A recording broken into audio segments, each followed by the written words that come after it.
ক্ষুধার কষ্ট দিয়ে গাজাবাসীকে মারতে চান ইসরায়েল, তাই তো দুর্ভিক্ষ নামক অস্ত্র কৌশলে ব্যবহার করে এগিয়ে যাচ্ছে দখলদার পরপর ইসরায়েল।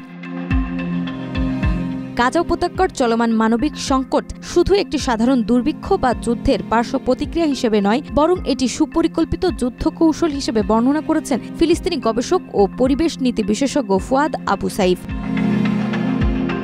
আল জাজিরায় প্রকাশিত এক নিবন্ধে তিনি বলেন, গাজার এই খাদ্য সংকট কোনো প্রাকৃতিক দুর্যোগ বা রাষ্ট্রীয় ব্যর্থতার ফল নয়, বরং এটি একটি কাঠামোগত গণহত্যার অংশ যা ইসরায়েল পরিকল্পিতভাবে বাস্তবায়ন করছে। তার ভাষায় এই দুর্ভিক্ষ একটি অপরাধ যা সারা বিশ্বের চোখের সামনে সংগঠিত হচ্ছে।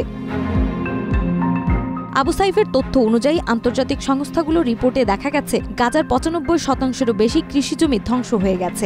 একনল হ্যান্ড ওয়াশ ১০০% প্যারাবেন ফ্রি, তাই নিরাপদ হাতের জন্য আস্থা রাখুন একনলে। অথবা ব্যবহারের অযোগ্য হয়ে পড়েছে। এর ফলে গাজায় খাদ্য উৎপাদনের যে স্বনির্ভরতা ছিল সেটি সম্পূর্ণরূপে ভেঙে পড়েছে। তিনি মনে করেন এটি শুধু অর্থনৈতিক ক্ষতির বিষয় নয়, বরং একটি জাতিকে স্বাধীনভাবে বেঁচে থাকার অধিকার থেকে বঞ্চিত করার ভয়াবহ প্রচেষ্টা।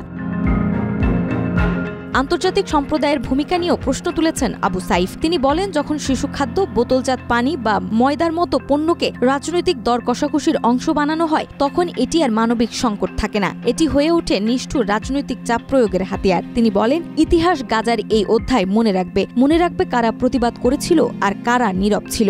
বিচার হয়তো সময় নেবে, কিন্তু তা হবেই। নাজমা, মাই টিভি।